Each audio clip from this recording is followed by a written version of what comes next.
உன்னோட love love நினைச்சேன்டா நீ அதான் கேட்க போற. ஜாலின்னு சொன்ன போதே நினைச்சேன். சொல்லு. லவ் லைஃப் நான் எத்தனை பேரை லவ் பண்ணியிருக்கேன்னு உனக்கு நல்லாவே தெரியும். நான் அதெல்லாம் கேட்கவே இல்லை, நீயே வாய் விட்டு மாட்டிக்கிற. ஆனா ஒரு விஷயம் ஒத்துக்கணும், நீயும் நானும். என்ன? ஒரு வேளை நீயும் நானும், நான் பிரீத்தியும் நீ சமிதாவையும் கல்யாணம் பண்ணலன்னா தெருவுக்கு தான் போயிருப்போம். ஸோ நம்மளுக்கு சீரியலில் இருக்கிற ட்ரீட்மெண்ட்டு சினிமாவில் இருக்காது. அது உண்மை. அதை நம்ம எதிர்பார்க்கவும் இல்லை. நம்ம ஒன்றும் பெரிய ஆளுன்னு சொல்ல வரல. பட் ஒரு மாதிரி ரொம்ப மனசு கஷ்டமாக இருக்கும். உனக்கு டைரக்ஷனில் இன்ட்ரெஸ்டா ஃபியூச்சரில், இல்லை நடிக்கணும்னு இன்ட்ரெஸ்டா, இல்லை ரெண்டுமே பண்ணணும்னு இன்ட்ரெஸ்ட்? ரெண்டுமே இல்லை எது வருதோ அது பண்ணிட்டு போகலாம்டா சாமி அப்படி. ரெண்டுமே வரலன்றது வேறு விஷயம். ஆனால் டைரக்ஷன் பண்ணணும் தான் வரணும்னா பிரியன் சார் சொன்னேன். சார் அந்த படிக்கட்டு இறங்கும்போது மானின் வேகம் புலியின் கம்பீரம்னாரு. இன்னைக்கு ஜென்ரேஷன் அதெல்லாம் கிடையாது ஸ்ரீ. நீ வேற அவங்க இந்த கொரியன் சீரீஸ்லாம் பார்த்துட்டு இங்கிலீஷ் படம்லாம் பார்த்துட்டு how can you hit me அப்படிங்கிற மாதிரியே என்ன பார்க்குறாங்க.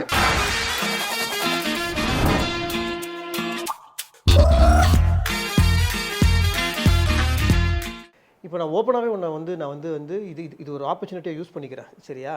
இவ்வளோ பேசுகிற நானே ஒரு இன்டர்வியூவில் வந்து காமெடின்ற பேரில் வந்து உனக்கு பிடிக்காத ஒரு விஷயத்தை நான் சொல்லிட்டேன். ஓகேவா? ஒரு விஷயத்தை நான் சொன்னேன். எனக்கு சொல்லும் போது நான் வந்து காமெடி நினச்சிட்டேன். உன்னை பற்றியும் கிண்டல் பண்ணி சொன்னேன், எங்கள் அப்பா பற்றியும் கிண்டல் பண்ணி சொல்லியிருந்தேன். அப்போ என் அக்கா வந்து சொல்கிறாங்க, நீ எப்படி சஞ்சீவ் பற்றி இப்படி பேசலாம்? நான் விளையாட்டுக்கு சொன்னேன். அப்புறம் மகேந்தர் ஃபோன் பண்ணுறான், நீ எப்படி அப்பா பற்றி இப்படி சொல்லலாம்? நான் சொன்னேன், நான் காமெடி சொன்னேன். நீ அப்படி பேசக்கூடாது ஸ்ரீ, நீ காமெடி நினச்சிட்டு நம்ம நினச்சிட்டு இருக்கோம். பட் நம்ம ஜாலியாக தான் பேசுகிறோம்னு நினச்சிட்டு இருக்கோம். பட் அவங்க அப்படி நினைக்க மாட்டேங்கிறாங்க. அதுக்கு நான் நிஜமாலுமே வந்து நான் ரொம்ப ஃபீல் பண்ணி இப்போவும் சாரி கேட்டுக்கிறேன். என்கிட்ட சாரி கேட்கறதுல ஒரு அப்பா கிட்ட சாரி கேளு. பட் அது வந்து என்னன்னா அதுதான் ஸ்ரீ. இப்போ நம்ம வந்து ஜாலியாக ஒரு விஷயம் பேசுகிறோம். ஆனால் அது வந்து நம்மளும் அவங்களுக்காக தான் இருக்கிறோம், நம்மளும் அவங்களுக்காக தான். ஐ மீன் சி இல்லை அப்படியே சொல்லி இட்ஸ் கிவ் அண்ட் டேக் தான், வின் வின் சிச்சுவேஷன் தான். அவங்களால தான் நம்ம நல்லா இருக்கும். நம்மளால முடிஞ்சது தான் நம்ம பண்ண முடியும். நம்மளால முடிஞ்சதை நம்ம என்டர்டெயின் பண்ணுறோம். அதை வந்து ஜாலியாக எடுத்துகிட்டு போய் ஒன்று அப்ரிஷியேட் பண்ணி, இல்லை நல்லா இருக்குது நல்லா இல்லைன்னு சொல்லிக்கோ. அதை விட்டு கெட்ட வார்த்தையில் பேசுகிறதுலாம் வந்து எனக்கு அது பிடிக்கல. ரெண்டாவது நம்ம இதை இன்டர்வியூவில் பண்ணால் யாரா அவன் கோமாளி அப்படின்றானுங்க. எனக்கு என்ன உங்களுக்கு இதில் ஒரு இது நம்மளுக்கு மட்டும் இல்லை சஞ்சய், இது உனக்கு எனக்கும் இல்லை. பெரிய பெரிய ஆக்டர்ஸோட பசங்களாம் பாவம், அவங்க ஒன்றும் பண்ணாமல் சும்மா வந்தாலே எல்லாத்தையும் இன்றைக்கி வந்து ட்ரோல் அப்படின்றது வந்துடுது. இது நம்ம வந்து நம்மளுக்கு இது புதுசு இல்லை. ட்ரோல் ஆமாம் நம்மளுக்கு இது புதுசு. பட் இப்போ பழகி போயிடுச்சு. ட்ரோலுங்கிறது ஒரு ஜாலியான விஷயமா நம்ம எடுத்துகிட்டு போகலாம். ஆனால் அதுக்குன்னு ஒரு லிமிட் இருக்குல்ல. அது வந்து ரொம்ப பர்சனலாக ஒருத்தங்களை ஹர்ட் பண்ணுற அளவுக்கு ட்ரோல் பண்ணக்கூடாது. நீ ட்ரோல் பண்ணிக்கோ, மேலோட்டமாக ட்ரோல் பண்ணிக்கோ. அது யாருமே எதுவுமே சொல்கிறதுக்கு உரிமையும் கிடையாது, யாரும் எதுவும் சொல்லவும் மாட்டாங்க. ஆனால் நீ ட்ரோல் பண்ணுறது ஒருத்தனோட குடும்பத்தை பாதிக்கக்கூடாது, ஒருத்தனோட இன்னர் ஃபீலிங்ஸை பாதிக்கக்கூடாது, அவனோட முக்கியமாக அவனோட கான்ஃபிடென்ஸை பாதிக்கக்கூடாது. கான்ஃபிடென்ஸை அவன் தப்பு பண்ணி தான் அவனை கலாய்க்கிறதுக்கு எல்லா இதுவும் இருக்குது. ஒருத்தன் கான்ஃபிடென்ஸை வந்து பாதிக்கிற அளவுக்கு ட்ரோல் பண்ணி உனக்கு அதில் என்ன சந்தோஷம்? நான் அதுதான் கேட்குறேன், அதுதான் அவங்களையும் கேட்குறேன். நீ பண்ணு, மீம்ஸ் ஜாலியாக போடுங்க. நல்ல நல்ல மீம்ஸ்லாம் போடுறீங்க. வடிவேல் சார் காமெடி வச்சு நிறைய மீம்ஸ், சந்தானம் சார் காமெடி வச்சு நிறைய மீம்ஸ் போடுறீங்க. ஜாலியாக இருக்குது, பார்க்கறதுக்கு நம்மளுக்கே சிரிப்பு வருது. ஆனால் ஒருத்தன் கான்ஃபிடென்ஸை உடைக்கிற அளவுக்கு ஒரு மீம் நீ போட்டினா அதில் உனக்கு என்ன லாபம்? அது வந்து நிறைய பேர் பாதிக்கிறாங்க. அதனால நிறைய நான் சொல்றது கலைஞர்கள், ஆர்டிஸ்ட் நிறைய பேர் பாதிக்கப்படுறாங்க. இது எல்லா சஞ்சீவ் இன்னைக்கு அப்படி இல்லை சஞ்சீவ். இன்னைக்கு எந்த அளவுக்கு அது போயிடுச்சுன்னா அரசியலுக்கும் போயிடுச்சு, சாப்பிட்ற ஹோட்டலுக்கும் போயிடுச்சு சஞ்சீவ். இப்போ நம்ம பார்க்குற நம்ம இன்ஸ்டாவில் பார்க்குறதோ ஒரு இதில் பார்க்குறதோ எந்த அளவுக்கு உண்மைன்னு தெரியாது. அவங்க சாப்பாடு சூப்பராக இருக்குன்னா அங்கே சாப்பாடு சூப்பராக இருக்க போகிறது கிடையாது. அங்கே சாப்பாடு அங்கே நல்லா இல்லைனாலும் அங்கே சாப்பாடு நல்லா இல்லை. இதுக்கு பின்னாடி இது வந்து வேறு மாதிரி போயிடுச்சு. இப்போ நம்ம இதெல்லாம் தாண்டி தான் வாழ்ந்தாகணும் போல் இருக்கு. ஆனால் நம்ம ரொம்ப சீரியஸாக போயிட்டுருக்கோம். இல்லை ஜாலியாக தான் போகிறோம், இதெல்லாம் தாண்டி தான் வாழ்ந்தாகணும். பட் நான் சும்மா ஒரு பாட்டம் லைன் ஒரு மெசேஜ், கிடைக்கிற லிபர்ட்டியை வந்து நல்லபடியாக யூஸ் பண்ணிக்கோங்க, அவ்வளோதான். சோஷியல் மீடியாங்கிறது ஒரு லிபர்ட்டி. நம்மளோட அபிப்பிராயத்தை எக்ஸ்பிரஸ் பண்ணுற ஒரு பிளாட்ஃபார்ம். அது லிபர்ட்டி தான், நம்மளோட இஷ்டம் தான். அது நம்மளை யாரும் கண்ட்ரோல் பண்ண போகிறதில்ல. பட் அதை வந்து யாருமே ஹர்ட் பண்ணாமல் யூஸ் பண்ணால் நல்லாயிருக்கும்னு தோணுது, அவ்வளோதான். ஒரு ஜாலியாக ஒரு கேள்வி கேட்கலாம். சரி, உன்னோட லவ் நினச்சேன்டா நீ அதான் கேட்க போகிறேன். ஜாலின்னு சொன்ன போதே நினச்சேன். சொல்லு. லவ் லைஃப் நான் எத்தனை பேரை லவ் பண்ணியிருக்கேன்னு உனக்கு நல்லாவே தெரியும். நான் அதெல்லாம் கேட்கவே இல்லை, நீயே வாய் விட்டு மாட்டிக்கிற. இல்லை நிறைய பேர் எல்லாரும் பண்ணுறது தான். நிறைய பேர் லவ் பண்ணியிருப்பாங்க. ஐ மீன் அந்த வயசுக்கு உண்டான லவ் வரலன்னா தான் தப்பு. அதெல்லாம் கேட்கல, அதெல்லாம் பாஸ்ட் அது விடு.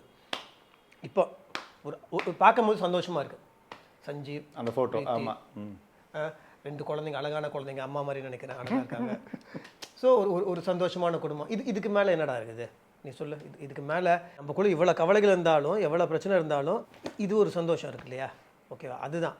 ஸோ பிரீத்தியை ஃபஸ்ட்டு எங்கே பார்த்தேன்? பிரீத்தியை நிறைய வாட்டி ஜோடி நம்பர் 1 ஷூட்டிங்லலாம் பார்த்துருக்கேன். ஐ மீன் நிறைய இடத்துல பார்த்துருக்குறேன். பட் நானும் பிரீத்தியும் பேச ஆரம்பித்தது வந்து எப்போன்னு கூட கரெக்டாக ஞாபகம் இல்லை. பட் வந்து லவ் எல்லாம் பண்ணல, எதுலையுமே நடிக்கல. அது நிறைய இன்டர்வியூவில் சொல்லிட்டேன். அது அப்படியே போச்சு. அது அப்படியே எப்படி லவ் ஆச்சு. ஆனால் நான் எங்கே எஸ்கேப் ஆகிட வேணும்னு நினச்சிட்டு நான் லவ் பண்ணுறேன்னு சொன்னோடனே 3 மாசத்துல வந்து என்னை கல்யாணம் ஃபிக்ஸ் பண்ணி கல்யாணம் பண்ணி வச்சுட்டாங்க. இப்போ வந்து சரி நீ சொல்லு ஷமிதா மேட்ரு. நான் கல்யாணம் பண்ணதுனால நீ கல்யாணம் பண்ண, அதை சொல்லு. கரெக்ட். ம் சி நம்ம எல்லாருமே வந்து ஏற்கனவே சொன்ன மாதிரி பல லவ்களை பண்ணி வந்து செருப்படிலாம் வாங்கி சரி கல்யாணமே வேணாம் லவ்வே வேணாம் அப்படின்ட்டு இருக்கும்போது ஒரு ரிசப்ஷனுக்கு வரும்போது எங்கள் அம்மா சொல்கிறாங்க, சஞ்சீவ் அம்மாவுக்கு வந்து நீ ஒரு பையன் உன் அம்மா என் அம்மா எல்லாம் ஒன்று தானே.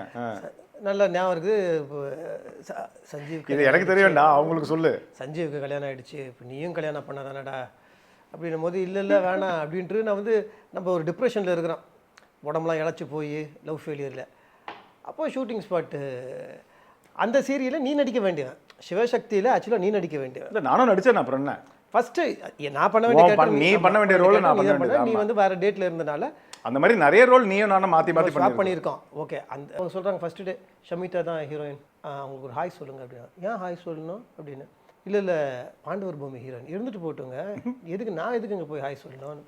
அப்போ நான் ரொம்ப ஆட்டிடியூட் நினச்சேன். பார்த்தா ஷமிதா கிட்ட ஆட்டிடியூட்லாம் கிடையாது. போயிட்டு இருக்கும்போது ஒரு தீபாவளி நினைக்கிறேன், அந்த தீபாவளி டைமுக்கு ஷூட்டிங் வரும்போது அங்கே இருக்க லைட் மேன்லாம் சொன்னாங்க, ஷமிதா வந்து எல்லாருக்கும் பேண்ட் சட்டெல்லாம் கொடுத்து லைட்மேன் கால்லாம் விழுந்து கொடுத்தாங்க அப்படின்னு ஒரு இம்ப்ரெஷன் வந்துச்சு.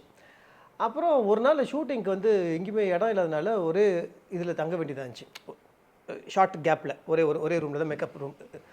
அப்போ அவங்க வந்து பேசும்போது கேட்டாங்க ஷமிதா அது மாதிரி, ஏன் இப்படி ஒல்லியாக இருக்கீங்க, ஏன் உங்களுக்கு ஃபஸ்ட்டு வந்த மாதிரி இல்லையே அப்படின்னு. இல்லைங்க லவ் ஃபெயிலியர் அப்படின்னு அவங்க அட்வைஸ்லாம் பண்ண ஆரம்பிச்சாப்புல. அதுக்கப்புறம் ஒரு பாயிண்ட்டில் வந்து என்ன ஆச்சு, அது அக்கறை சாப்பிட்ருங்க அப்படின்லாம். இந்த அட்வைஸ் தான் பிரீத்தியும் எனக்கு பண்ண ஆரம்பிச்சது. வந்து நீங்கள் ரொம்ப வந்து இந்த ரொம்ப மனசு நொந்து போயிருக்கீங்க, அதாவது லவ் ஃபெயிலியரோ ஏதோ ஒன்று அந்த மாதிரி நொந்து போயிருக்கீங்க, ரொம்ப நீங்கள் வந்து உடம்புக்கு எடுத்துக்கிறீங்க அப்படின்னா அவங்களுக்கு புரியும் நான் என்னெல்லாம் பண்ணிட்டு இருப்பேன். உடம்புக்கு எடுத்துக்கிறீங்க இந்த மாதிரி பழக்க வழக்கங்கள்னால, அதனால் நீங்கள் நல்ல ஆர்டிஸ்ட்டு. அந்த அட்வைஸு அக்கறையாக மாறி அந்த அக்கறை வந்து லவ்வாக மாறி கல்யாணத்தில் போய் முடிஞ்சிருச்சு. இல்லை அதே மாதிரி தான் ஷமிதா சொன்னான்னு நானும் கேட்டேன். ஏங்க ஆனால் ஒரு விஷயம் ஒத்துக்கணும், நீயும் நானும். என்ன ஒரு வேளை நீயும் நானும் நான் பிரீத்தியும் நீ ஷமிதாவையும் கல்யாணம் பண்ணலன்னா தெருவுக்கு தான் போயிருப்போம். கன்ஃபார்ம் அதுதான் சொல்ல வரேன். அதாவது இது எல்லாரும் ஆம்பளையும் சொல்கிறதா, என் பொண்டாட்டி இல்லைன்னா, ஆனால் நம்ம உண்மையிலேயே தெருவுக்கு தான் போயிருப்போம். ஏன்னா நம்மளோட பழக்க வழக்கங்கள் அந்த மாதிரி இருந்துச்சு, நம்மளோட டெய்லி ஹேபிட்ஸ் அந்த மாதிரி இருந்துச்சு. ஸோ நம்ம அந்த டைமில் வேறு நடிச்சிட்டு இருந்தோம், சம்பாரிச்சிட்டு இருந்தோம். நம்மளை கடிவாளம் போடுறதுக்கு ஒரு ஆளை மட்டும் அங்கே இல்லைன்னா நிச்சயமாக சம்பாதிக்கிறத வந்து எப்படி செலவு பண்ணுவோங்கிறது நான் பார்க்குறவங்களுக்கும் தெரியும், உனக்கும் தெரியும், எனக்கும் தெரியும். அப்படி தான் பண்ணியிருப்போம். உடம்பும் கெட்டு போயிருக்கோம், நம்மளும் நாசமாக போயிருக்கோம். கடைசியில் ரோட்டுக்கு தான் வந்துடும். அதான் செஞ்சு பேரை கெடுத்துக்கிட்டு ரோடுக்கு வந்திருக்கோம். இன்னைக்கு நல்ல பேரோட நல்ல ஒரு குடும்பத்தோட இருக்கிறாங்க அப்படின்னு சொல்லி. இப்போ கூட பெரிய நல்ல பேர்லாம் இல்லை, ஓகே அட்லீஸ்ட் குடும்பத்தோட நல்ல பசங்க இருக்கிறாங்க. அதுதான் இப்போ நான் ஷமிதா பேச்சை கேட்டுட்டு நீ பிரீத்தி பேச்சை கேட்டுட்டு இருக்கனால தான் நம்ம இப்போ வந்து அதுதான் உருப்படியாக இருக்கோம். இல்லைன்னா இது நம்ம வீட்டில் இல்லைன்னு செஞ்சு எல்லார் வீட்லேயும் ஒவ்வொரு புருஷனும் பொட்டாட்டி பேச்சை கேட்டுட்டு நடந்தால் உருப்படுவாங்க. இல்லை நான் தான் மேல் சாவனிசமு, ஆம்பளை, நான் சொல்கிறதான் சட்டம், நான் என்ன வேணால் பண்ணுவேன், நான் சம்பாதிக்கிறேன் அப்படிலாம் சொன்னால் அப்படி இருக்கவே முடியாது. ஸோ அந்த விதத்தில் பத்தியா கடவுள் அந்த விதத்தில் நீலாம் அடி வாங்கியிருக்கியா ஷமிதா கிட்ட இருந்து? ஏய் கரெக்டாக கேமரா முன்னாடி ஒழுங்காக சொல்லு, பொய் சொல்லாத கரெக்டாக சொல்லு. அது இப்போ ஆரம்பத்தில் நீ சொல்லு, நான் சொல்கிறேன். ஆரம்பத்தில் சில விஷயங்கள் நம்ம என்ன பண்ணோம் தெரியாமல் வந்து அடி வாங்கியிருக்கியா கேட்ட கேள்விக்கு ஒரே பதில். கோவத்தில் சும்மா டேய் அடி வாங்கியிருக்கியா, கோவத்தில் செல்லத்தில் இதெல்லாம் நான் கேட்கல. அடி வாங்கியிருக்கியா? நான் அடி வாங்கியிருக்கேன் 2-3 தடவை, 4-5 தடவை அடி வாங்கியிருக்கேன் கோவத்தில் தான். நம்மளோட பிரச்சனை என்ன தெரியுமா, அப்பா என்னை பெருசாக அடித்து வளர்க்கல, அம்மா என்னை அடிச்சுதான் எனக்கு ஞாபகமே இல்லை. அப்போ அதனால தான் நம்ம தெருதலையாக இருந்திருக்கோம். நம்மளை வந்து கொஞ்சம் சில நேரங்களில் தப்பு பண்ணும்போது நம்ம தட்டுறது வந்து. ஆனால் ஷமிதா பெருசாக நான் அடிச்சது அதையும் உண்மையாக ஒத்துக்கிறேன். 1 வாட்டி 2 வாட்டி அதுவும் என் மேலே தான் தப்பு. பஸ் நான்லாம் நல்லா வாங்கியிருக்கேன் பஸ். இல்லை அது நம்ம மேலே தான் தப்பு. நம்ம அஃப்கோர்ஸ் சும்மா போயிட்டு வரும்போதெல்லாம் அடிச்சிட்டு இருப்பாங்க. என் மேலே தப்பு தான், என் மேலே தான் 100% தப்பு. ஆனால் ஒரு அறையோட நிற்கணும்னு நினச்சேன், சரியான அறை 4-5 அறை டமால் டிமில்னு வாங்கி. அதெல்லாம் தான் நம்மளை வந்து தப்பே கிடையாது. இதில் வந்து இதில் என்ன இருக்குது, பொண்டாட்டிக்கிட்ட அடி வாங்குறது ஒன்றும் தப்பான விஷயம் கிடையாது. நம்ம தப்பு செஞ்சால் அடி வாங்க தான் செய்யணும், யாராக இருந்தாலும். ஸ்கூல் டீச்சர் இல்லையா, டைலாகை மட்டும் சொல்கிறோம். நம்ம என்னோட இன்னொரு அம்மா அவ அப்படின்னு, அம்மா அடிக்க மாட்டாங்களா? அதே மாதிரி தானே. ஸோ அதெல்லாம் ஒன்றும் தப்பு இல்லை. சும்மா உன்னை கேட்டேன், நீ அடி வாங்கியிருக்கியான்னு. இது வரைக்கும் நான் உங்ககிட்ட அந்த மாதிரி கேட்டதில்லை, அதனால கேட்குறேன். திடீர்னு இப்போ நம்மளெல்லாம் வந்து படத்துக்குலாம் கூப்பிட்றாங்க, சில படம் ஷூட்டிங்லாம் போகிறோம். சில நேரங்களில் நம்ம சும்மாவே பின்னாடி நின்றுருப்போம். ஆமாம், நிறைய நேரங்களில் அப்போது எனக்கு நிஜமான மனசு கஷ்டமாக இருக்கும். இந்த இந்த டைலாக் நான் பேசுவேனே, நான் நடிப்பேனே, நம்மளுக்கு ஏன் கொடுக்க மாட்டேங்கிறாங்க, நம்ம கொடுக்க மாட்டேங்கிறாங்க. ஸோ நம்மளுக்கு சீரியலில் இருக்கிற ட்ரீட்மெண்ட்டு சினிமாவில் இருக்காது. அது அது உண்மை. அதை நம்ம எதிர்பார்க்கவும் இல்லை. நம்ம ஒன்றும் பெரிய ஆளுன்னு சொல்ல வரல. பட் ஒரு மாதிரி ரொம்ப மனசு கஷ்டமாக இருக்கும். உடஞ்சிரும் அப்படியே. அது அங்கே போய் வெளிப்படுத்தவும் முடியாத, என்ன பண்ணுறது, அது ஒன்றும் பண்ண முடியாது. சரி, நான் உன்னை கேட்குறேன், உனக்கு ஃப்யூச்சரில் வந்து சரி நடிச்சிட்டோம், ஆரம்பிச்சிட்டோம், இப்போ இவ்வளோ தூரம் வந்துட்டோம், ட்ராவல் ஆகிட்டோம், இத்தனை வருஷம் ஆயிடுச்சு, நீயும் இத்தனை வருஷம் ஆயிடுச்சு, நானும் இத்தனை வருஷம் ஆயிடுச்சு, 2 பேருக்கும் ஓரளவுக்கு டீசெண்டான பேர் வாங்கிட்டோம் டிவியில். இப்போ நெக்ஸ்ட் என்ன, நீ என்ன பிளான் பண்ணி வச்சிருக்கிற? சத்தியமாக தெரியல. இல்லை, நீ ஷூட்டிங் ஸ்பாட்டில் அடிக்கடி டைரக்ஷன்லாம் பண்ணுவியா? அப்போ டைரக்ஷனில் இன்ட்ரெஸ்ட் இருக்கா? இல்லைடா, ஷூட்டிங் ஸ்பாட்டில் வர என்ன பிரச்சனைனா, அதாவது ஒரு சீன் பேப்பர் வரும், கேட்டுக்கோங்க, ஒரு சீன் பேப்பர் வரும். நான் வானத்தை பொருளை பற்றி சொல்லிட்டு இருக்கேன். இப்போ ரீசெண்டாக நடிச்சது அதுதான். நான் போலீஸு, யூனிஃபார்ம்லாம் போட்டாச்சு, அவனும் காஸ்டியூம்லாம் போட்டாச்சு, வந்தாச்சு. சீன் பேப்பர் வரும். அந்த சீன் பேப்பரில் இது இப்படி பண்ணலாம், இது இப்படி பண்ணலான்னு சொல்லி பேசி முடிச்சாச்சு. அதுக்கப்புறம் வந்து இல்லை இது இப்படி மாற்றி பண்ணலான்னு ஒரு டைரக்ஷன் ஒன்று தனியாக ஒன்று நடக்கும். அப்படின்னா உனக்கு டைரக்ஷன் இன்ட்ரெஸ்டா? டைரக்ஷன் இன்ட்ரெஸ்ட் தான்டா. உனக்கே தெரியும் நான் நடிக்கிறதுக்கு. நான் என்ன கேட்குறேன், அந்த இடத்துல உனக்கு பயமா இருக்காதா? அந்த மாதிரி உன் சஜஷன், நான் டைரக்ஷன் வந்து ஷார்ட் இப்படி வைக்கலாம், இப்படி பண்ணலாம் அப்படின்னு சொல்லும் போது உனக்கு யோசிக்க மாட்டியா? அப்படி நீ நீ யோசிச்சு பாரு. இப்போ எல்லா இடத்துலையும் நான் உன்னை எத்தனை வாட்டி தனியாக கூப்பிட்டு சொல்லியிருக்கேன், வேணாம் இது மாதிரி பண்ணாத, தேவையில்ல பிரச்சனை ஆயிடும். நல்லா தான் சொல்லியிருக்கிறேன். ஆனால் நான் என்ன பண்ணுவேன்னா, கன்சர்ன் பர்சனுக்கு நான் ஃபர்ஸ்ட் ஃபோன் பண்ணிடுவேன். அதை நான் அதான் இது சேஞ்ச் பண்ண முடியுமா அப்படின்னு எங்க யாரை கேட்டா பெர்மிஷன் கிடைக்கணுமோ அவங்க ஃபோன் பண்ணி கேட்டுட்டு அப்படின்னு சொல்லி ஓகேன்னு சொன்னா மட்டும்தான் நீங்க சேஞ்ச் பண்ணுவேன். அது ஓகே அப்படின்னா நான் உனக்கு சரி சரி அதெல்லாம் விட்டுருப்பா, நீ இந்த பெர்மிஷன் வாங்குறதுலாம் தேவையில்லாத விஷயம். நான் என்ன கேட்கறேன்னா, உனக்கு டைரக்ஷன்ல இன்ட்ரெஸ்டா ஃபியூச்சர்ல, இல்ல நடிக்கணும்னு இன்ட்ரெஸ்டா, இல்ல ரெண்டுமே பண்ணணும்னு இன்ட்ரெஸ்ட்? ரெண்டுமே. இல்ல எது வருதோ அது பண்ணிட்டு போலாம்டா சாமி அப்படி? ரெண்டுமே வரலன்றது வேற விஷயம். ஆனா டைரக்ஷன் பண்ணணும் தான் ஆசை. ஏன் சஞ்சீவ் நான் சொல்றேன்னா, சஞ்சீவ் நீயே சொல்லு, நம்ம வந்து நான் இருக்கிற ஃபீல்டில் பற்றி தப்பு சொல்ல. ஒரு சீனை கரெக்ட் பண்ணுறோன்னா அது நல்லா இருந்ததுன்னா நம்ம பண்ண போகிறது இல்லை. அது வந்து ஒரு சீரியல் 1000 எபிசோடு போகணுமேன்னு ஒரு ஆசை இருக்கும், ஓகேவா? அதில் வந்து இல்லை இந்த டைலாக் நான் தான் பேசணும், எனக்கு தான் இம்பார்ட்டன்ஸ் இருக்கணும். அந்த விஷயத்தில் நீ ரொம்ப லக்கியான ஒரு ஆக்டர்ல. உன்னோட சீரியல்ஸ் நிறைய வந்து 1000 எபிசோட் டச் பண்ணியிருக்கு. ஆமாம், அதுக்கு லக்கி நான் காரணம் கிடையாது. ஆக்சுவலாக பார்த்தா நீ காரணம்னே சொல்ல, நீ லக்கின்னு தான் சொன்னேன். இல்லைடா, ஒன்னால தான் 1000 எபிசோட் ஓடிச்சுன்னு நான் சொல்லவே இல்லை. இல்லை, எந்த லக்கி இன் தட் அப்படின்னு தான் சொல்கிறேன். லக்கின்றத விட எல்லாருக்கும் நிறைய பேருக்கு அந்த மாதிரி சீரியல்ஸ் வந்து 1000 எபிசோட் டச் பண்ணது கிடையாது. 4 சீரியல் 1000 எபிசோட் டச் பண்ணிருக்கு. அது பெரிய விஷயம். அது என்னன்னா, நான் சொல்றேன் பாரு, இப்போ யாரடி மோகினி சீரியல் பெரிய ஹிட், ஓகேவா? நான் இன்னைக்கும் சொல்றேன், யாரடி மோகினிக்கு அந்த முத்தரசன் கேரக்டருக்கு இந்த எத்தனை பொருத்தம் சொல்லுவாங்கடா, 10 பொருத்தமா? அந்த 10 பொருத்தமும் கரெக்டா இருந்த ஒரே ஆள் நீ தான். சரி, டைரக்ஷனுக்கு வா. டைரக்ஷனுக்கு வரேன். ஸோ என்னன்னா, டைரக்ஷன் பண்ணணும்னு ஆசை பேசிக்காவே. ஸோ அதுக்கு உண்டான வேலை என்ன பண்ணிட்டு இருக்க? எனக்கே தெரியாது, அதனால தான் கேட்குறேன். இல்லை, பற்றினும் வீட்டில் டிஸ்கஷன் போயிட்டு தான் இருக்குது. ஏன்னா நீ நானும் க்ளோஸுங்கிறது எல்லாருக்குமே தெரியும். பட் நீ எங்கேயோ இருக்கிற, நான் எங்கேயோ இருக்கிறேன். நான் ஏன் டெய்லி வேலையை பார்த்துட்டு இருக்கேன், நீ வேலையை பார்த்துருக்க. நீ என்ன பண்ணுறேன்னு எனக்கு தெரியாது, நான் என்ன பண்ணுறேன்னு உனக்கு தெரியாது. இப்போ வெப் சீரிஸ்க்கு 2 ஸ்கிரிப்ட் ரெடி பண்ணிட்டேன்டா. நீ பண்ணிட்ட? ரெடி பண்ணிட்டேன். நான் இருக்கிறேன் அதில். ஆமாம். இப்போ நம்மளே இது ஒரு விஷயம் சொல்கிறேன் சஞ்சீவ், நம்ம கூட இருக்கிறவங்களாம் பெரிய ஆளுங்க சஞ்சீவ். ஓகே, என் கூட ரொம்ப பெரிய ஆளுங்களா இருக்காங்க. இப்போ நம்ம கூட இருக்கிறவங்க நம்மள மாதிரி, அது டைரக்ஷன் சைட்லயும் சொல்றேன், ஆக்டர் சைட்லயும் சொல்றேன், கேமராமேன் சைட்லயும் சொல்றேன், மியூசிக் சைட்லயும் சொல்றேன், எல்லாருமே ரொம்ப பெருசா போயிட்டாங்க. எங்க அப்பாவும் சேர்த்து தான் நான் சொல்றேன், ஓகேவா? இப்போ ஸ்ரீ வந்து இந்த கேரக்டரை சூப்பரா பண்ணிடுவான், இவன் தான் இது கரெக்ட் அப்படின்னு எனக்கு நீ சான்ஸ் கொடுத்தனா அது இல்லை. எனக்கு வேண்டி நீ என்ன நினைப்ப, ஸ்ரீ வந்து பண்ணலாம் கிடையாது, ஸ்ரீ தான் பண்ணணும், பரவாயில்ல. அதுதான் வந்து ஒருத்தனை வந்து நம்ம தெரிஞ்சவங்களை தூக்கி விடுறது. ஸோ நம்மளை வந்து இது வரைக்கும் நம்மளுக்கு வந்து அப்படி யாரும் தூக்கி விடல. ஆமாம், நம்ம தூக்கி விட்டோம். இப்போ நான் என்ன சொல்லுவேன்னா, நான் பண்ண ஒரு 4 படம் பண்ணதுக்கு காரணமும் மகேந்தர் தான். எனக்கு யாரும் வெளியெல்லாம் பார்த்துல எனக்கு படம் கொடுக்கல, எனக்கு அது பண்ணவும் இல்லை. இன்றைக்கி ரவி சார் சொன்னனால தான் நம்ம சீரியல் வந்துச்சு, இப்படி தான் நம்மளுக்கு வந்துச்சு. பட் என்னென்னா, நடிப்புலையோ இல்லை பிஹேவியர்லையோ 8:30 மணிக்கு ஷூட்டிங் ஸ்பாட்டுக்கு போயிடுறோம், 10 11 நாள் நடிக்கணும், எல்லாமே பண்ணுறோம். பட் இதெல்லாம் தாண்டி ஏதோ ஒன்று இருக்குது, நம்மளுக்கு என்னன்னு தெரியல. பட் நம்ம வேலையை ஒழுங்காக பண்ணால் கிடைக்குன்ற நம்பிக்கையில் ஓடிட்டுருக்குறோம். சரிடா,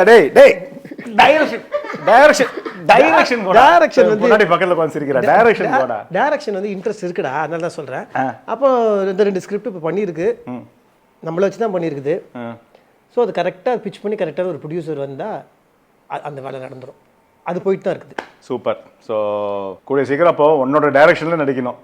அசிங்கமாக ஸ்பாட்டில் சண்டை வரும், ஒருத்தர் திட்டிக்கிட்டு கேவலமாக சண்டை வந்து ஷூட்டிங் பாதி நேரம் நின்று இப்படிலாம் நடக்க போகுது. சரி பார்ப்போம் என்னதான் நடக்குதுன்னு. அப்புறம் வேற ஏதாச்சும் இருக்கா பேசுறதுக்கு? நான் அப்படியே கேட்குறேன், உனக்கு என்ன ஃபியூச்சரில் உனக்கு என்ன? எனக்கு வேற எதுவுமே தெரியாது. ஒன்ன மாதிரி டைரக்ஷன்லாம் வந்து இது வரைக்கும் நான், அதாவது எனக்குலாம் வந்து எப்படின்னா நீ கோடு போட்டால் நான் ரோடு போடுவேன். அதாவது எனக்கு சொந்தமாக தான் கோடு போட தெரியும், ரோடு போட நீ தெரியும். ஆக்சுவலாக நீ ரொம்ப ஒரு டீசெண்டான ஒரு ஆக்டர். அதுதான் உன்னோட ப்ளஸ், அதுதான் உன்னோட மைனஸும். நீ என்றைக்குமே டேரக்டர் சொல்கிறத மீற மாட்டேன். ஆமாம். நீ வந்து அப்படியே டைலாக்கை மாற்றினாலும் ஒரு வேர்டு தான் மாற்றுவேன். நீ வந்து பெருசாக வந்து கண்டென்ட் கூடலாம் போக மாட்டேன். அது வந்து ஏன்னா நீ ஒர்க் பண்ண டேரக்டர்ஸ் அந்த மாதிரி ஆரம்ப காலத்தில் நீ சொன்ன அத்தனை பேரும் அதெல்லாம் நம்ம மாற்ற வேண்டிய அவசியமே கிடையாது. விஜய் பாஸ்கர் சார்லாம் ஆன் த ஸ்பாட் தான் எழுதுவார் ஸோ டைரக்ட். அவங்களெல்லாம் மாற்ற வேண்டிய அவசியம் கிடையாது. பட் அன்ஃபார்ச்சுனேட்லி இன்றைக்கி சில டேரக்டர்ஸ் விஷயத்தை நம்ம மாற்ற வேண்டிய ஒரு சூழ்நிலை. இன்றைக்கி டெலிவிஷனே அப்படி தான் இருக்குது. நம்ம அதை தப்பு சொல்ல வரல, இன்றைக்கி அப்படி தான் இருக்குது. அது மாறிடுச்சு. ஒரு இல்லை டேரக்டர்ஸே பயங்கர ப்ரெஷரில் தான் இருக்காங்க இன்றைக்கி இருக்கிற டெலிவிஷன் சினாரியோவில். ஏன்னா இவ்வளோ சீன்ஸ் எடுக்கணும், ஒரு நாளைக்கு இவ்வளோ ஃபுட்டேஜ் கொடுக்கணும், குவாலிட்டியாகவும் கொடுக்கணும் அப்படிங்கிறதுனால பயங்கர ப்ரெஷரில் இருக்கிறாங்க. ஸோ அவங்க கிட்ட போய் அந்த நேரத்தில் நம்ம ஆர்கியூவும் பண்ணிட்டு முடியாது. ஸோ முடிஞ்சதை சொல்லிட்டு போகிறது அது அவ்வளோதான். ஸோ உனக்கு ஃப்யூச்சரில் சினிமா விடு, பிஸ்னஸ் எதாவது பண்ணோம் அது எதாவது ஐடியா இருக்குதா? தெரியாது எனக்கு அதெல்லாம் எதுவுமே. நல்லா ஒரு புத்திசாலியான ஒரு பொண்டாட்டி வச்சுருக்கீங்க, பொண்டாட்டி வச்சுக்கிட்டு பண்ண வேண்டியதானடா. புத்திசாலியான பொண்டாட்டின்னு நீ தான் சொல்கிற. சரி ஓகே, என் பொண்டாட்டி ஆக்சுவலாக நான் தான் சொன்னல, அவளால் தான் ஏதோ கொஞ்சம் சேர்த்து கீத்து வச்சிருக்கிறோம், ஏதோ அப்படியே போயிட்டு இருக்குது பொழப்பு. பட் வந்து பிஸ்னஸ்னால் நம்ம இறங்கி நின்று செய்யணும். ஃபர்ஸ்ட் ஆஃப் ஆல் நம்ம கூட இருக்கணும். எந்த பிஸ்னஸாக இருந்தாலும் நம்ம வந்து பிஸ்னஸ் ஆரம்பிச்சிட்டோம் நீ பார்த்துக்கோன்னு சொல்லிட்டு இன்னொருத்தர்கிட்ட ஒப்படைச்சிட்டு நம்மளால் போகவே முடியாது. அது எல்லா பிஸ்னஸ் மேனும் நம்புவாங்க, புரிஞ்சுப்பாங்க. அதனால் எனக்கு வந்து அந்த மாதிரி உட்காந்து போய் ஒரு இடத்துல உட்காந்து பண்ண முடியக்கூடிய அந்த திறமையும் இல்லை, அந்த அறிவும் இல்லை. எனக்கு என்ன பிஸ்னஸ் பண்ணோன்னே மைண்டில் தோண மாட்டேங்குது. இது பண்ணலாமா, அது நம்மளுக்கு வராது. அப்போ இது நம்மளுக்கு வராது. உதாரணத்துக்கு சொல்கிறேன், சரி ஸ்கிராப் பண்ணலாமா, அயர்ன் ஸ்கிராப் பண்ணலாமா, அதை பற்றி நம்மளுக்கு என்ன தெரியும், நம்மளுக்கு எதுவுமே தெரியாது. இதுக்கு மேலே கற்றுக்கிட்டு நம்ம போய் இறங்கி நம்ம பண்ணுறது அந்த மாதிரி ஒரு மென்டாலிட்டி. ரெண்டு பேரும் அதே மாதிரி தான் யோசிக்கிறோம். அந்த மாதிரி ஒரு மென்டாலிட்டி எனக்கு. ஸோ சில பேர் மென்டாலிட்டி இருக்குது, என்ன இருக்குது, இறங்கி நின்று கற்றுப்போம், போய் நின்னா ஒரு வருஷம் கற்றுக்கிட்டா அதுக்கப்புறம் நம்ம தெரிஞ்சுக்க போகிறோம், எல்லாம் என்ன பெரிய கம்பு சுற்றுற வேலையா அப்படின்னு நினச்சிப்பாங்க. பட் எனக்கு அந்த மென்டாலிட்டி, என் மைண்டு அப்படி தான். என்னை பொறுத்த வரைக்கும் தெரிஞ்ச தொழிலை விட்டவனும் கேட்டான், தெரியாத தொழிலை தொட்டவனும் கேட்டான். ஸோ நான் எனக்கு என்ன தெரியுமோ அதில் பார்த்து அப்படியே போயிட்டே இருக்கிறேன். கடவுள் இருக்கிறாரு, என்ன நடக்குதோ அப்படியே நடந்துகிட்டே இருக்கட்டும், போகிற போக்கில் போவோம். சரி, நான் டக்கு இதுக்குள்ளேயே சுற்றுவோம். இதுக்குள்ள தான் நம்ம சுற்றி ஆகணும், வேறு வழி கிடையாது. அவ்வளோதான். அதனால அதை விட்டு நான் வெளில போகல, அதனால இதுக்குள்ளேயே சுற்றி. இப்போ நான் வந்து உனக்கு சும்மா நானே உனக்கு பாயிண்ட் நீ கொடுத்துக்கோ, புரியுதா? ஒரு ஆக்டராக அதுக்கு நானும் உனக்கு பாயிண்ட் கொடுத்துட்றேன், ஓகேவா? ஆக்டராக வந்து நீ வந்து 9 out of 10, ஓகேவா? ஒரு அப்பாவை உனக்கு எவ்வளோ நீ பாயிண்ட் எடுத்துப்பேன்? 7 out of 10. 7. அது என்னடா 7? 7 ஏன்னா நிறைய வாட்டி நான் திட்டிடுவேன், சம்டைம்ஸ் கோவப்பட்டு. நானே ரொம்ப ஃபீல் பண்ண ஒரு விஷயம், 2-3 வாட்டி கோவப்பட்டு அவசரத்தில் வந்து என் பொண்ணை பலாருன்னு அடிச்சிட்டேன். ஏய் லூசு. இல்லை எனக்கு இன்னைக்கு ஜென்ரேஷன் அதெல்லாம் கிடையாது ஸ்ரீ. நீ வேற அவங்க இந்த கொரியன் சீரீஸ்லாம் பார்த்துட்டு இங்கிலீஷ் படம்லாம் பார்த்துட்டு how can you hit me அப்படிங்கிற மாதிரியே என்ன பார்க்குறாங்க. பதிலுக்கு ஏதாவது திருப்பி திட்டா கூட பரவாயில்ல, அப்படியே என்னையே பார்த்துட்டு இருந்தா என்ன இருக்கும், நம்ம பட்டு என்ன இப்படி பண்ற அப்படின்னு பார்த்துட்டு அப்படியே நம்மளே பார்த்துட்டு இருந்தா, இப்படியே என்னையே பார்த்துட்டு இருந்தா நம்மளுக்கு என்ன தோணும், ஏதாச்சும் ஒன்று பேசு, ஏதாச்சும் ஒன்று சொல்லு அப்படின்னா என்னையே பார்த்துட்டு இருப்பான் என் பொண்ணு இப்படி. அதாவது அவன் மைண்டில் என்னெல்லாம் ஓடும் அப்படிங்கிறது நம்மளா புரிஞ்சுக்கணும். நீ எல்லாம் ஒரு மனுஷன் என்ன போட்டு அடிக்கிறல்ல, உனக்கு என்ன உரிமை இருக்கு நடிக்கிறதுக்கு, பெத்துட்டா அடிப்பியா நீ? இந்த மாதிரி அப்படி நினைக்க மாட்டேன். அவ யோசிக்க மாட்டாடா, என் மைண்ட் உள்ள அந்த டைலாக் எல்லாம் ஓடிட்டு இருக்கும். ஓ இவ மைண்ட் வாய்ஸ் இப்படிலாம் இருக்குமோன்னு. ஸோ அப்பாவா நான் 7 out of 10 தான். நான் வந்து ரேனா அப்படின்னு கூட சொல்ல முடியாது. இல்லைம்மா ஓகே, ஏன்னா அவன் முக்கால்வாசி நேரம் அவள் வந்து ஒய்ஃபோட அக்கா வீட்டை வளர்றா. நம்ம 2 பேரும் எப்படி ஜாலியாக எப்படிலாம் சுற்றிட்டு இருந்தோம். இன்னைக்கு பற்றியா ஒரு குழந்தைய சத்தம் போட்டு பேசுறதுக்கு 2 பேரும் பயந்து யூடியூப் இன்டர்வியூவில். ஒரு ஹஸ்பண்டா 4 out of 10. நீ சரிடா, நீ என்ன பெரிய ஒரு ஹஸ்பண்டா, நீ எவ்வளோடா? எனக்கா 3 out of 10. அப்புறம் அவ்வளோதான், எல்லா ஹஸ்பண்டும் அப்படிதான். எல்லாரையும் போய் மார்க் போட சொல்லு. ஆக்சுவலா அது -4ங்கறாங்க, மைனஸ்லயே போக வேண்டியது. நம்ம ஒரு கௌரவத்துக்கு 3, அதே ஃபெயில் மார்க் தான். நானும் 4 தான் ஃபெயில் மார்க் தான். எல்லா புருஷனையும் கேட்டு பாரு, அவங்களும் உண்மை வெளிப்படையா ஒரு தனியா ஒரு ரூம்குள்ள வச்சு கேட்டா உண்மையை ஒத்துப்பாங்க. ஆமா சார் நானும் 2 out of 10 தான், நானும் 1 out of 10 தான். அப்படி யாருமே 10 out of 10 சொல்றாங்க, பொய் சொல்றாங்கன்னு அர்த்தம். ஒரு மகனா, ஒரு பையனா நான் வந்து ஃபர்ஸ்ட் அப்பா பாயிண்ட் ஆஃப் வியூ அப்புறம் அம்மா பாயிண்ட் ஆஃப் வியூ. அப்பா பாயிண்ட் ஆஃப் வியூல நான் வந்து 8 out of 10, அம்மா பாயிண்ட் ஆஃப் வியூல 9 out of 10. நான் அதுலயே ஃபெயில். அதாவது நீ ஸ்கூல்ல இருந்து நான் பாத்துட்டேன், நீ ஃபெயில் நான் ஃபெயில். அது அவங்க பண்ணதுக்குலாம் நான் ஒண்ணுமே ஒண்ணுமே பண்ணலையே. ஸோ அவ்வளோதான். ஆக்டர் வந்து நான் ஒன்று வந்து ஃப்ரெண்டு, ஆஸ் அ ஃப்ரெண்ட் நீ தான் சொல்லணும் 10 out of 10. நானும் அதான் சொல்லுவேன் ஒன்று 10 out of 10. ஏன்னா நீ எனக்கு கோவப்பட்டதே இல்லைடா. 100 out of 10 என்ன கணக்கில் நான் எடுத்துகிட்டு போயிடுது. ஆனால் நீ வந்து ஒரு ரொம்ப நல்ல ஃப்ரெண்ட்ரா. நீ நம்ம பேர் சின்ன வயசில் சண்டை போட்டுருக்கோம், ஞாபகம் இருக்கா? பிரசிடென்ட் ஹோட்டல் வாசலில் முடிய பிடிச்சிக்கிட்டு ரோட்டில் சொல்லுவாத, ராதாகிருஷ்ணா ரோட்டில் இல்லை. அதான் சொல்கிறேன், அன்றைக்கும் என் மேலே தான் தப்பு. நான் இப்போ போன ஒரு 2-3 மாதத்துக்கு முன்னாடி இன்டர்வியூ கொடுத்தது ஏன் தப்பு.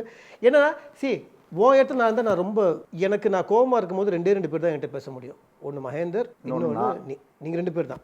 இன்ஃபேக்ட்டு நான் இப்போ இதில் சொல்கிறேன், நான் இப்போ தனம்னு ஒரு சீரியல் நடிச்சிருந்தேன். அந்த தனம் சீரியலில் ஏன் நடித்தேன்னா எனக்கு அது ரொம்ப பிடிச்ச கேரக்டர் வந்து அவனோட உடல் உறுப்பில் வந்து தானம் பண்ணிடுவான்.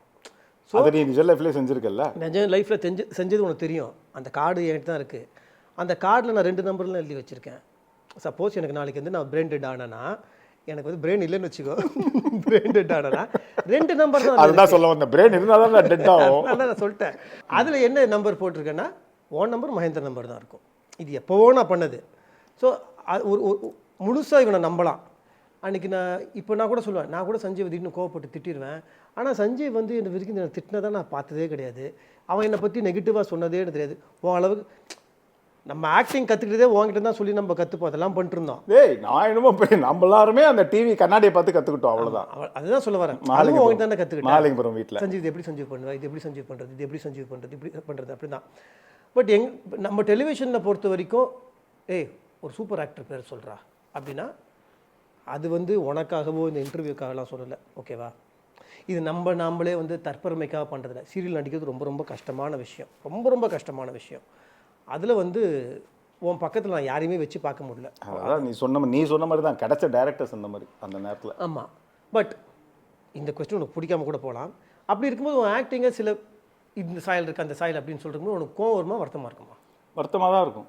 ஏன்னா சத்தியமாக என் பிறப்பு மேலே, என் நடிப்பு மேலே, என் குழந்தைங்க மேலே சத்தியமாக இன்னார் மாதிரி நடிக்கணும்லாம் என்றைக்குமே யோசித்ததே கிடையாது. நான் சொல்கிறது இப்போ ரீசெண்ட் இயர்ஸில் இல்லை, அப்போத்துலேருந்து 2002 எப்போ மெட்டியோலி நடிக்க ஆரம்பிச்சனோ அந்த சீன்ஸ்லாம் எடுத்து போட்டுப்பாரு. நான் இன்றைக்கி என்ன நடிக்கிறேனோ அதே மாதிரி தான் அங்கே அந்த பாடி லாங்குவேஜ்லேருந்து டைலாக் பாஸ்ன்னு சொல்லுவாங்க. டைலாக் எங்கே நான் பாஸ் விடுறேன், ஒரு 4 லைன் பேசுகிறோன்னா அந்த 4 லைனில் நீ ஒரு இடத்துல பாஸ் விடுவேன், நிறுத்தி பேசுவேன், நான் ஒரு இடத்துல நிறுத்தி அடுத்தது கண்டினியூ பண்ணுவேன், இன்னொரு இடத்துல நிறுத்தி அடுத்த அந்த பாஸ்லாம் வந்து இன்றைக்கி வரைக்கும் ஒரே பாஸாக தான் இருக்கும்.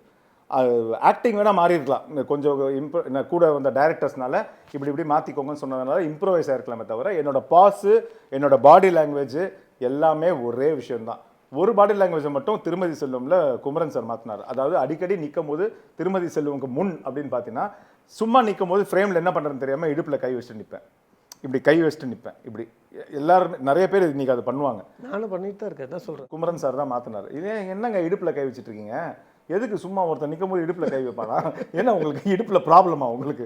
இல்லை சார் ஏன் அதெல்லாம் பண்ணாதீங்க, அதெல்லாம் பழைய செஞ்சு இதில் மெக்கானிக்குங்க, நீங்கள் இடுப்பில் இருந்தெல்லாம் கை எடுங்க. நீங்களாம் வந்து அடியில் பூந்து வேலை செய்கிற ஒரு மெக்கானிக்கு, சும்மா உடம்பு முடியாத மாதிரி இடுப்பில் கை வச்சுட்டு இருக்கீங்க, அதெல்லாம் மாற்றுங்க. அதெல்லாம் எனக்கு பழைய செஞ்சு வேணாம், வேறு செஞ்சு. ஸோ அன்னிலேருந்து நான் என்ன புரிஞ்சுக்கிட்டேன்னா, இந்த இடுப்பில் எதுக்கு கை வைக்கணும், தேவைன்னா கை வைக்கலாம், தேவையில்லாத நேரத்தில் எதுக்கு இடுப்பில் கை வச்சு நிற்கணும், அதுபோல் கையை வச்சுட்டு வேறு ஏதாச்சும் பண்ணலாம், வேறு ஏதாச்சும் ஏதோ ஒன்று பண்ணிகிட்டு இருக்கலாம். அதனால் அந்த ஆக்டிங் வேணால் மெருகேறி இருக்குமே தவிர பாடி லாங்குவேஜ் பற்றி பேசும்போது இது பேசினேன்.